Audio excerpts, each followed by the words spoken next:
Good morning, good afternoon, good evening, and much more depending on your location. Please join in the struggle to liberate our people from the contraption. Like and share videos, news updates. You proscribe IPOB unjustly. Kanu rise from detention. Now, Onyendo Mazinan Kanu has expressed his dissatisfaction over the Court of Appeal's refusal to hear the proscription case brought to it by the leader of the IPOB, Mazinan Kanu, and his legal team. Yes, the legal team has approached the Court of Appeal to challenge the proscription of the indigenous people of Biafra. Yes, the IPOB, the proscription.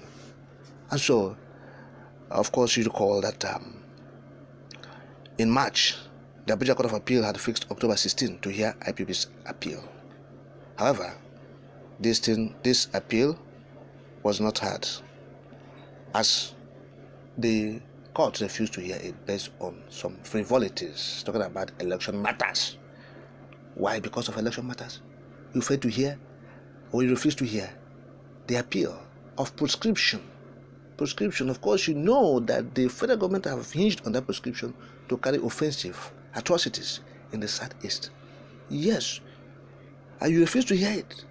Something that has been killing people in the southeast zone, in Biafra land. You are talking about election. What kind of election is that? I'm talking about human lives. Everyone has been proscribed unjustly, illegally.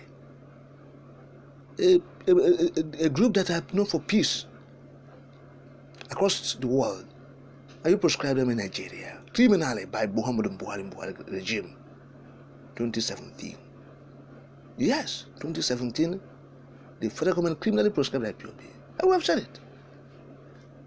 So, a federal high court tried to condone such illegality. Now IPOB has to, appeal the judgment. Yes, of that federal high court. You see, and now this matter, the court refused to hear the matter. The appeal. So Onyendo is saying, this is a simple way of saying that the federal government of Nigeria is treating IPOB unjustly. Yes, proscription of IPOB is illegal. It never followed due process. We have made this point clear before now. It never followed due process. Malami and his cohorts simply went to one federal high court judge, to ask him to sign the proscription of the IPOB. And they did it. You see, the National Assembly was not consulted. Nothing was done. So, is that how to proscribe? Is that how to designate a group as a terrorist organization? That is not the process. One executive man will just come up and say something. Malami and his cohorts. So this is not the way. It's a black market. You see. So, but the rules here now, or the fuse is the point that 16th of October has been fixed since March.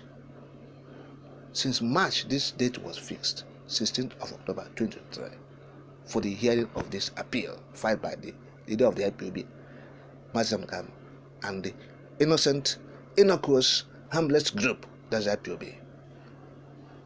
Yes, and so they are truncating it in this manner. So we have said this before.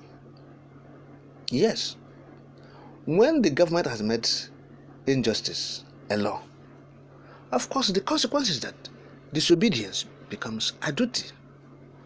Disobedience becomes a duty. That is what is happening. Since March, you fixed this date. So it didn't come, by sudden or accidental. So it was pre-planned.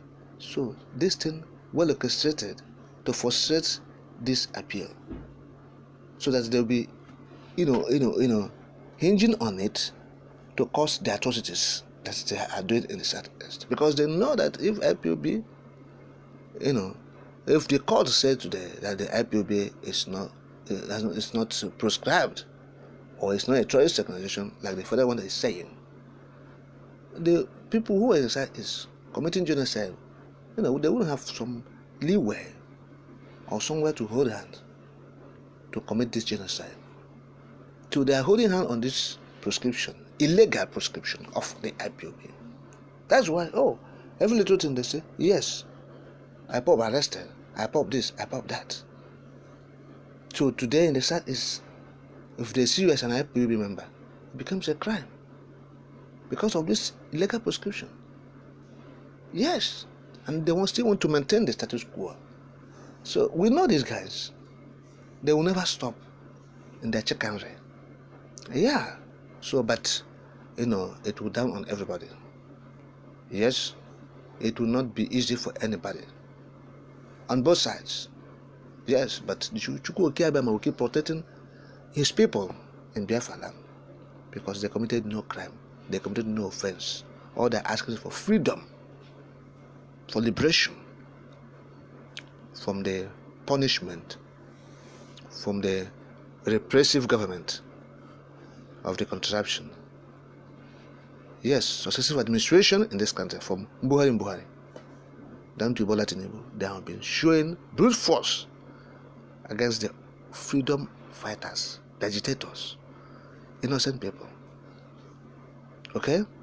So, but in the northern Nigeria, where people are known terrorists, they will not invade them. Even while, proscribing the bandits. After much pressure on them, they merely said, we have proscribed bandits in northern Nigeria. They have not carried any offensive against the bandits up until this moment. Nigerian army. It was very fine when he was the president or the governor of Kanu State, the body bag governor. Said, why the military are not bombarding the bandits? That was because the bandits are hiding under the civilians. That's what they're saying. So if you bombard them, if you attack them by air or whatever, or air strike, so you will kill many civilians, so you have many civilian casualties, and therefore they restrain from attacking the bandits, and the bandits are wreaking havoc in northern Nigeria up until this present moment. But in the southeast region, civilians are nothing. Can crush them, can kill them, you can maim them, can harass them, can intimidate them, can humiliate them at will. And so this proscription is illegal. We have been saying it, and the federal government wants this evil status quo to remain. But we have said it, and we keep saying it and emphasizing on it. When injustice becomes a law of a government, disobedience becomes a duty. Yeah, that is it. And that is the point we have made. A duty. Simple.